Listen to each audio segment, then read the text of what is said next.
Price Lord. இயேசுவின் நாமத்தினால் உங்களை யாவரும் வாழ்த்துகிறேன். நல்லா இருக்கீங்களா? இந்த மே மாதம் தேவன் நம்ம கொடுத்த வாக்குத்தத்தின்படி கேளுங்கள், அப்பொழுது உங்களுக்கு கொடுக்கப்படும் என்ற வார்த்தையின்படி நிச்சயமாய் இந்த மாதம் முழுவதுமாய் கர்த்தர் நீங்கள் எதெல்லாம் கேட்கிறீர்களோ அதை உங்கள் வாழ்க்கையில் அவர் கொடுப்பார். ஆமென். விசுவாசிக்கிறீங்களா?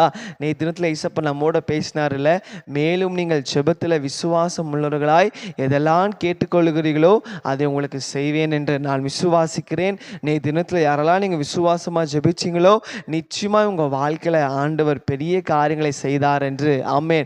இந்த நாளிலுமா ஆண்டவர் நம்மோட வேதத்திலிருந்து யோவான் 14 ஜான் சாப்டர் 14 வேதம் சொல்லுகிறது, என் நாமத்தினாலே நீங்கள் எதை கேட்கிறீர்களோ அதை நான் செய்வேன். ஆமென். ஏசப்பா சொல்றாரு, என் அன்பு மகனே, என் அன்பு மகளே, இந்த மாதம் நீங்கள் எதெல்லாம் கேட்கிறீர்களோ நான் உங்களுக்கு செய்ய போகிறேன். எப்போனா உங்கள் ஜெபத்தில் நீங்கள் இயேசுவின் நாமத்தில் கேட்டு பாருங்க. ஒருவேளை உங்களுக்கு சுகம் தேவையா இருக்கா? ஜெபிங்க. ஆண்டவரே, இயேசுவின் நாமத்தில் எனக்கு சுகம் வேணும், இயேசுவின் நாமத்தில் எனக்கு பலன் வேணும், இயேசுவின் நாமத்தில் எனக்கு அற்புதம் நடக்கணும், இயேசுவின் நாமத்தில் எனக்கு இந்த தடை உடைக்கப்படணும், இயேசுவின் நாமத்தில் இந்த வாசல் திறக்கப்படட்டும், இயேசுவின் நாமத்தில் இந்த காரியங்கள் நடக்கட்டும், இயேசுவின் நாமத்தில் இந்த கட்டுகள் உடைக்கப்படட்டும். நீங்கள் ஜெபிக்கும் போது ஆண்டவர் உங்களுக்கு பதில் தருவார். ஆமென். ஏன்னா இயேசுவின் நாமத்தில் ஒரு வல்லமை உண்டு. இயேசு என்று சொல்லும் போது பிசாசுக்கு நடக்குமா? ஆகையால் உங்கள் வாழ்க்கையில் அநேக வருஷமாக தடியாக இருக்கிற காரியத்தை இன்னைக்கு நீங்கள் ஜெபிக்கும் போது இயேசுவின் நாமத்தை பயன்படுத்தி பாருங்களேன். அப்படியே நாமத்தில் நீங்கள் ஜெபிக்கும் போது உங்கள் வாழ்க்கையில் கர்த்தர் பெரிய காரியங்களை செய்ய போகிறார். விசுவாசிக்கிறீங்களா?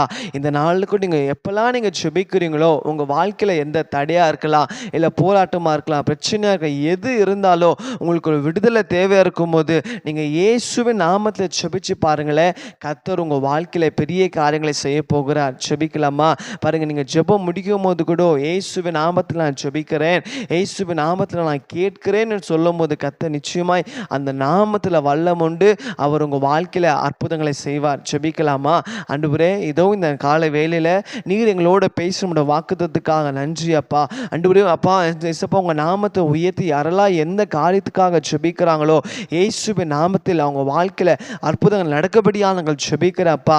இயேசுவின் நாமத்தில் அவங்க வாழ்க்கையில் ஆண்டவரே சுகம் உண்டாக்கும்படியாக நாங்கள் ஜெபிக்கிறேன். இயேசுவின் நாமத்தில் அவங்க வாழ்க்கையில் தடைகள் உடைக்கப்படும்படியாக நாங்கள் ஜெபிக்கிறேன் அப்பா. ஆண்டவரே அப்பா, உங்கள் நாமத்தை உயர்த்தி யாரெல்லாம் ஜெபிக்கிறாங்களோ, உங்கள் நாமத்தில் எந்த காரியத்துக்காக ஜெபிக்கிறாங்களோ அப்பா, உம்மை நோக்கி கூப்பிடுறாங்களோ, ஆண்டவரே எந்த காரியத்தை இயேசுப்பா உம்மை நோக்கி கேட்கிறாங்களோ அவங்க வாழ்க்கையில் அற்புதங்களை செய்வீராங்க. அவங்க வாழ்க்கையில் இயேசுவின் நாமத்தில் அதிசயம் நடக்கபடியாக நாங்கள் ஜெபிக்கிறப்பா. அடி செய்ததுக்காக உமக்கு நன்றி. உங்கள் நாம மாற்றமைப்படட்டும். இயேசுவின் நாமத்தில் பிதாவே. ஆமென். ஆமென். God bless you.